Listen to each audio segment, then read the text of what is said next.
Bismillahirrahmanirrahim. Assalamualaikum warahmatullahi wabarakatuh. Selamat pagi menjelang siang, kawan-kawan peternak seluruh Indonesia. Kita di kandang Bedus Merah di Desa Ramban Kulon, Kecamatan Cerme, Kabupaten Bondowoso. Nomor telepon 085 236 566 909. Sekali lagi 085 236 566 909. Nah, teman-teman sekalian, kemarin kita sudah review tentang manfaat memandikan domba, yang diantaranya kami sampaikan kemarin ada 4 manfaat utama memandikan domba. Yang pertama, kalau bulunya gimbal itu bisa lebih mudah mencukurnya. Kemudian yang kedua, bisa membersihkan kutu-kutu atau parasit luar. Yang ketiga, untuk agar dombanya semakin segar dan bisa semakin semakin lahap makannya. Yang keempat, tentunya agar dombanya bisa bersih sehingga konsumen bisa lebih senang untuk membelinya.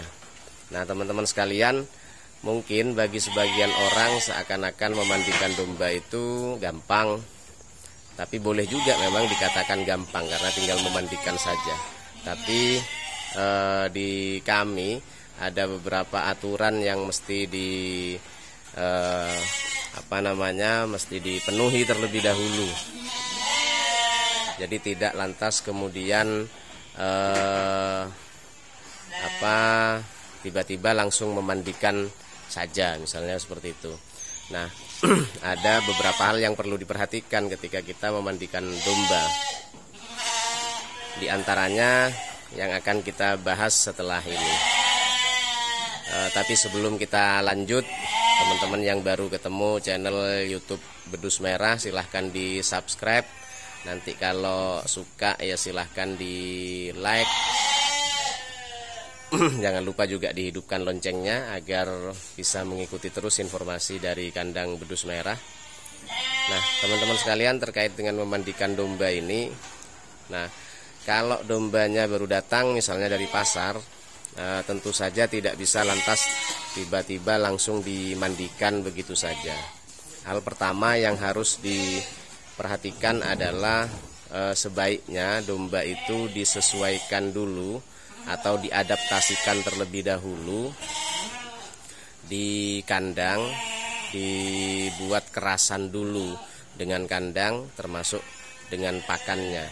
Nah, salah satunya untuk melihat bahwa domba itu sudah kerasan diantaranya adalah dia sudah bisa makan dengan normal, bahkan bisa dengan lahap. Bisa dilihat dari perutnya, misalnya kalau perutnya selalu kenyang, maka kemudian dombanya itu bisa dianggap sudah kerasan. Nah, ketika sudah kerasan ini baru kemudian kita mandikan. Nah, itu yang pertama. Yang kedua, tentu saja untuk memandikan kita perlu melihat cuaca pada hari tersebut. Jadi seperti sekarang ini cuacanya lumayan panas, sehingga kemudian kita bisa memandikan. Karena setelah dimandikan, domba itu perlu dijemur. Nah, biasanya kalau dalam kondisi dingin dombanya itu gemetar, sehingga perlu segera dijemur. Nah, kalau kemudian kita baru datang, kemudian domba masih belum adaptasi, lalu kemudian dimandikan, apalagi di cuaca yang dingin, maka yang terjadi biasanya dombanya akan demam dan malah justru stres. Nah, oleh karena itu perlu diperhatikan oleh teman-teman. Pertama, untuk memandikan itu pilih hari yang cerah, yang panas, sehingga nanti dombanya setelah dimandikan itu bisa dijemur. Kemudian pilih domba-domba yang memang sudah kerasan, sudah adaptasi, sehingga kemudian tidak menyebabkan stres ketika dimandikan. Kemudian sebaiknya juga dimandikan pada pagi hari, jangan di sore hari. Karena sore hari cuacanya biasanya kurang bagus, sekaligus bagi dombanya juga kurang bagus. Cahaya matahari sore menurut beberapa informasi itu kurang bagus bagi perkembangan atau bagi kesehatan domba. Nah, itu prasyarat yang perlu dipenuhi. Kemudian bagaimana caranya untuk memandikan? Biasanya ini seperti yang teman-teman lihat, ini sebenarnya mandi untuk yang kedua atau ketiga kalinya. Ini dombanya sudah relatif gemuk, sudah semi gemuk, sudah berisi, sehingga kemudian kita bisa mandikan. Ini kita mandikan, ini dari kandang pembuntingan, insya Allah yang sudah mau dimandikan ini sudah bunting semua teman-teman. Nanti kita lihat caranya Mas Rahman memandikan domba. Nah, ini diantaranya akan kita mandikan. Kita ikuti teman-teman, anak kandang bedus merah yang akan memandikan domba. Nah, kalau yang sudah seperti ini relatif gampang sebenarnya, tinggal disiram saja. Nanti tinggal disiram. Kemudian karena ini sebenarnya dombanya sudah bersih-bersih, cuman ini kita agar bisa lebih segar lagi,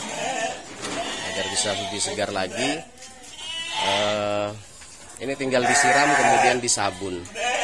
Nah, disiram dulu, nanti teman-teman ini kita bagi dulu. Nah, ini teman-teman tinggal disiram saja pakai kran, atau kalau kita dekat empang itu lebih enak lagi, tinggal dicemplungin saja ke empang atau ke kolam. Nah, ini kan tadi agak kotor. Nah, kemudian setelah dimandikan ini, nanti dombanya juga akan merasa lebih segar. Kemudian nanti kita jemur. Nah, yang jangan lupa itu biasanya kalau domba-domba yang sakit mata, itu biasanya di dekat matanya itu ada kotoran bekas air mata. Nah, itu perlu dibersihkan agar tidak menjadi tidak nempel. Nah, kemudian juga di bagian ekor, di bawahnya, di bawah selangkangan juga. Nah, biasanya di situ ada yang ada yang ini kotoran-kotoran yang menempel. Nah, termasuk di bagian kaki juga. Nah, kira-kira seperti itu. Nah, ini setelah disiram biasanya teman-teman kita pakai mama lemon.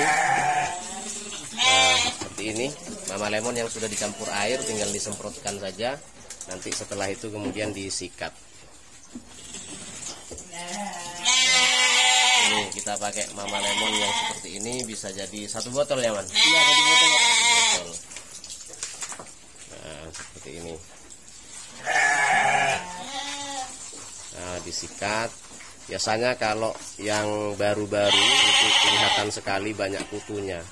Nah, yang banyak kutunya itu kan kemudian kita kalau sudah seperti itu, nanti itu keluarnya sudah putih bersih, sehingga lebih segar. Konsumen yang mau beli kalau hasil penggemukan itu juga lebih suka.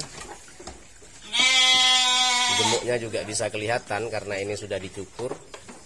Kalau tidak dicukur itu kesannya lebih gemuk, padahal sebenarnya ketika dicukur masih agak kurus. Nah, kalau sudah dicukur seperti ini kelihatan gemuknya, teman-teman.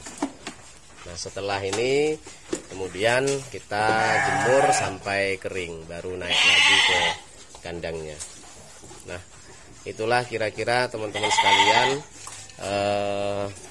cara memandikan domba. Sederhana tapi perlu memperhatikan beberapa hal agar malah justru kontraproduktif dengan yang kita inginkan. Nah, insya Allah ini sudah semi gemuk. Ini rencana akan kita upload memang videonya, sedang kita golong-golongkan. Ini sudah bunting semua karena keluar dari kandang pembuntingan juga, teman-teman.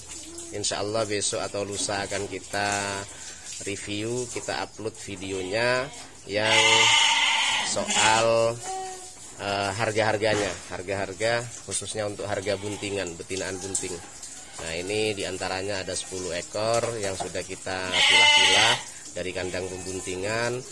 Posisinya sudah kita flashing, sudah relatif gemuk sehingga tidak kurus, sehingga bisa dipelihara nanti ke konsumen. Ini perutnya sudah kelihatan, perutnya sudah agak besar-besar, ini sudah bunting-bunting. Jadi teman-teman, itulah cara memandikan domba di kandang bedus merah. Jangan lupa subscribe, bunyikan loncengnya, karena kita masih punya banyak sekali informasi yang berdasar dari pengalaman kita memelihara domba yang barangkali nanti bermanfaat bagi teman-teman, khususnya teman-teman peternak pemula. Kurang lebihnya mohon maaf, semoga bermanfaat. Terima kasih. Assalamualaikum warahmatullahi wabarakatuh.